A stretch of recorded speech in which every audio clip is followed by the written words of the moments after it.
둘째, 겸손을 위한 실제적인 필요.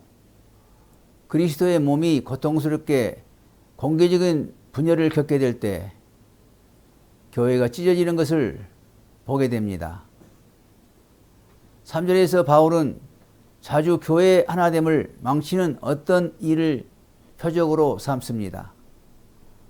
바울은 이를 이기적인 야망이나 속임 혹은 개정역에서는 다툼이나 허영이라고 부릅니다.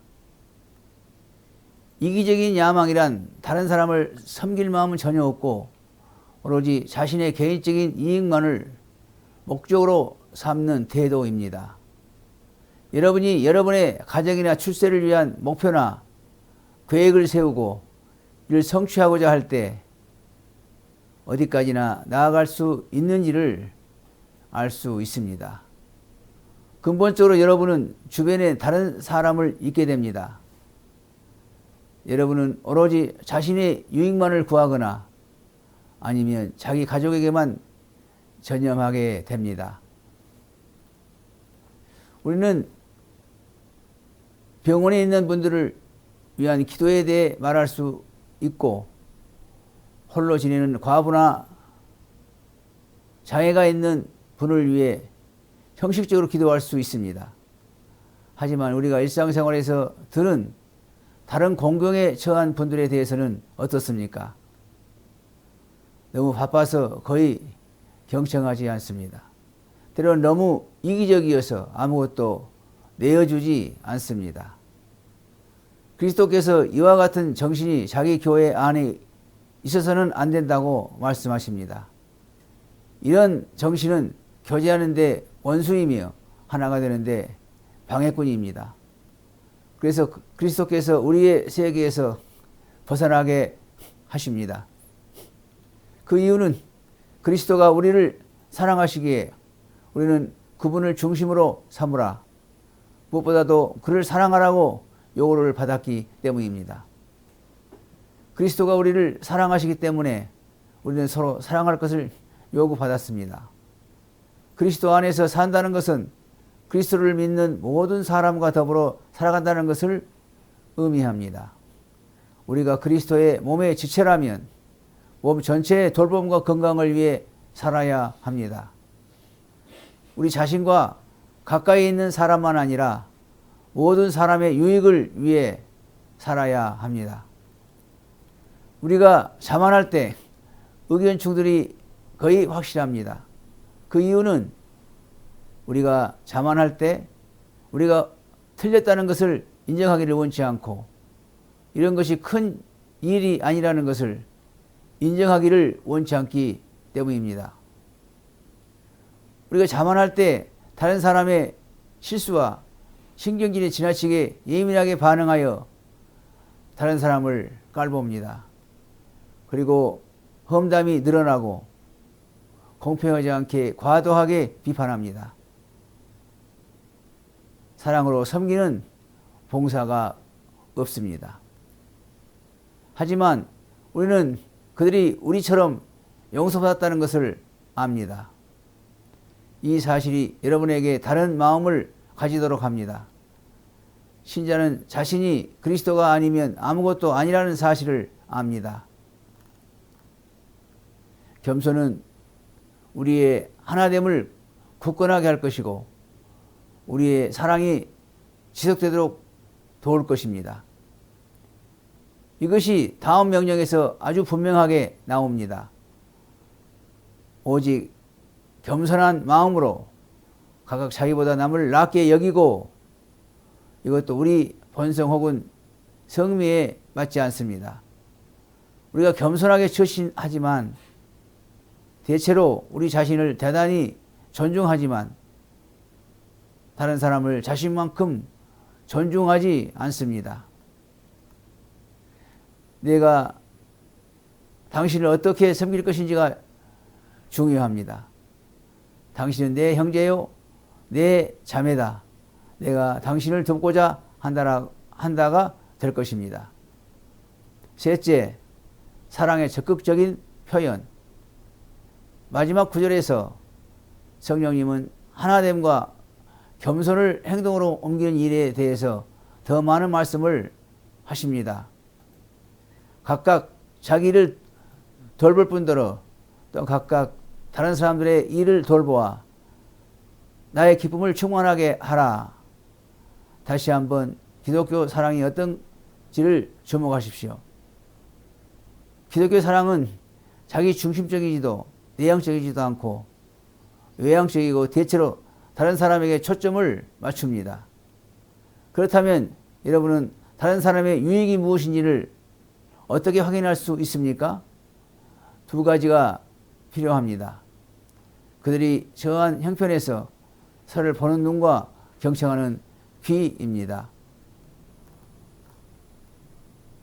먼저 귀입니다. 그리스도의 몸으로서 우리가 잘 작동하려면 서로 어떻게 씨름하는지 대화해야 합니다. 우리 가운데 아무도 마음을 읽을 수 없습니다. 하지만 우리 모두 연약하다는 것을 인정해야 합니다. 우리의 육신과 세상과 마귀와 대항하여 날마다 전쟁을 하고 있습니다. 우리는 도움이 필요하고 또 도움을 받을 준비를 해야 합니다. 우리의 소명 가운데 하나가 다른 사람이 우리를 돕도록 하는 것입니다. 이것이 그들에게 유익하고 우리에게도 유익합니다. 그래서 여러분의 짐을 누군가와 나누십시오. 그들에게 말하고 그래서 그들이 여러분에게 복이 될 수 있도록 하십시오. 우리는 서로 듣기 위해 귀, 보기 위해 눈이 필요하다고 말했습니다. 보기 위해 눈을 가지고 그의 유익을 위해 관심을 가진다는 말은 형제의 대의가 우리의 대의가 된다는 뜻입니다. 자매의 관심이 우리의 관심이 된다는 뜻입니다. 요지는 우리가 서로 도울 기회를 찾아야 한다는 것입니다. 여러분은 다른 사람의 복과 공경과 기쁨과 지혜와 무거운 짐에 어떻게 반응할 수 있습니까? 다시 한번 이렇게 하는 것이 힘들다는 사실을 인정합시다.